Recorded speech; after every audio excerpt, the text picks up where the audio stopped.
नमो नमः आदि वाल्मीकये नमो नमः आदि वाल्मीकये नमो नमः। मिलने से सद्बुद्धि हो जाए, सद्बुद्धि के मिलने से ज्ञान के मिलने से हमारे धर्म समाज के जो हमारे ये परमपिता परमात्मा भगवान वाल्मीकि महाराज को निराकार तिरुमलवा के नाम से जाना गया है और इन्हीं देखिए, लगभग 5,500 साल पहले इसी धरा पर गीता की उत्पत्ति हुई। भगवान श्री कृष्ण ने 18 दिन चले उस न्याय और अन्याय के युद्ध में इसी धरा पर गीता की रचना की, जो प्रतिपल व्यक्ति को कर्म करने का प्रेरणा देती है। परंतु जब पूरा महाभारत काल के बाद पांडवों ने विजय प्राप्त कर ली और विजय यज्ञ जब हुआ तो वो यज्ञ संपूर्ण नहीं हुआ, क्योंकि भगवान वाल्मीकि महाराज जी को उस यज्ञ में जब तक आमंत्रित नहीं किया गया तो पूरे दुनिया भर के संत वहां पर उपस्थित थे, तो यज्ञ संपूर्ण नहीं हुआ। परंतु जब उन्हें आभास हुआ कि भगवान वाल्मीकि जी महाराज का इस यज्ञ में उपस्थित ना रहना, उनका आशीर्वाद ना मिलना, ये यज्ञ संपूर्ण नहीं हो सकता, तब उन्होंने जाकर भगवान वाल्मीकि महाराज जी से इस बात के लिए प्रार्थना की। और जब भगवान वाल्मीकि जी महाराज उस यज्ञ में शामिल हुए तो शंख, विजय शंख स्वयं अपने आप बजा। इसी प्रकार से एक अंतर्राष्ट्रीय गीता जयंती महोत्सव के अंदर भगवान वाल्मीकि जी की जो प्रदर्शनी, यहाँ पर जो विचारधारा, जो सोच, जो विचार लेकर भारतीय वाल्मीकि आदि धर्म समाज के हमारे टीम के सभी साथी जो लगातार यहाँ पर प्रयास कर रहे हैं 1994 से लगातार, कि भगवान वाल्मीकि जी की शिक्षाओं को, भगवान वाल्मीकि जी की सोच को, विचार को आम जनमानस के जीवन में किस प्रकार का प्रभाव पड़ा, किस प्रकार से करोड़ों साल पहले जो महाकाव्य, महाग्रंथ रामायण लिखा गया, उसमें मानव जीवन के उत्थान के लिए, मानव जीवन को प्रेरणा देने के लिए किस प्रकार की जिम्मेवारी मानव की तय की गई हैं, वो हमें प्रतिदिन महाकाव्य रामायण से मिलती हैं। और परम पूज्य प्रभु रत्नाकर जी महाराज ने अपना पूरा जीवन लगाकर समाज को,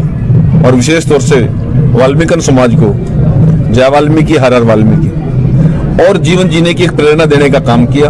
आज हम सभी भगवान वाल्मीकि जी की शिक्षाओं पर या उनकी रचनाओं को इसलिए साक्षात अक्षरता अपने आप में महसूस करते हैं। परम पूज्य प्रभु रत्नाकर जी महाराज ने अपने पूरे जीवन के अंदर जिस प्रकार से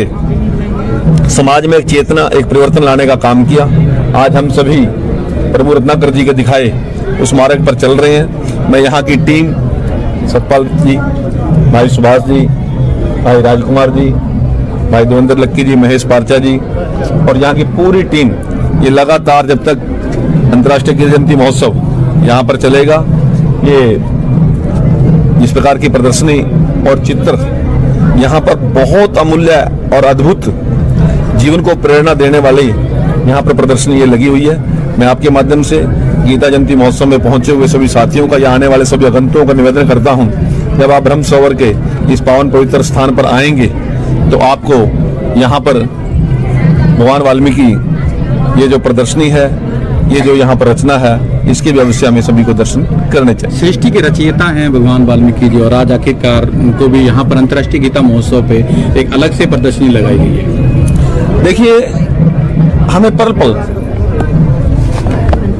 इस प्रकार की प्रेरणाएं देने वाले जो हमारे अद्भुत भगवान हुए हैं, जिन्होंने अपने आप को होम करके, चाहे धनुर्विद्या है, चाहे संगीत की विद्या है, चाहे योग है या योग विशिष्ट है, उसके माध्यम से मानव जीवन के उत्थान के लिए प्रत्येक पल प्रेरित करने का हमें काम किया है। तो हमें उनकी प्रेरणाओं को अपने जीवन में साक्षात करना चाहिए। और ये किसी एरिया के लिए नहीं, किसी इलाके के लिए नहीं, किसी वर्ग के लिए नहीं, किसी जाति के लिए नहीं, संपूर्ण मानव जाति के कल्याण के लिए भगवान वाल्मीकि जी महाराज ने रामायण की रचना की। श्री कृष्ण भगवान ने धरती कुरुक्षेत्र की धरा पर जो गीता की रचना की, वो पूरी मानव जाति का कल्याण हेतु की। इसलिए ऐसे महापुरुषों की जीवनी का हम सबको अवलोकन करना चाहिए, अपने जीवन के अंदर उसका धारण करना चाहिए। सर, कल इस देश के लिए नहीं, पूरे सैनिक वर्ग के लिए वो प्रेरणा थे, पूरे दुनिया के सैनिक वर्ग के लिए प्रेरणा थे। और पहले दिन से लेकर और आखिरी समय तक वो सेना की वर्दी के अंदर उन्होंने अपने आप को होम करने का काम किया। उनका और उनके साथ जाने वाले सभी वीर सैनिकों का हम सबसे बिछड़ना बहुत दुखदाई है। और इस दुख की घड़ी में हम सब केवल अपने श्रद्धा सुमन अर्पित नहीं करने, हमें उनकी प्रेरणाओं पर, उनके जीवन पर अपने आप को समर्पित करना चाहिए कि देश और मातृभूमि के लिए किस प्रकार से व्यक्ति काम कर सकता है। ऐसे प्रेरणा स्रोत रावत जी और उनकी पूरी टीम जो कल इस दुखद हादसे में गई है, उन सभी को हम अपने श्रद्धापूर्ण श्रद्धांजलि देते हैं। और ये देश के लिए बहुत बड़ा दुखद हादसा है।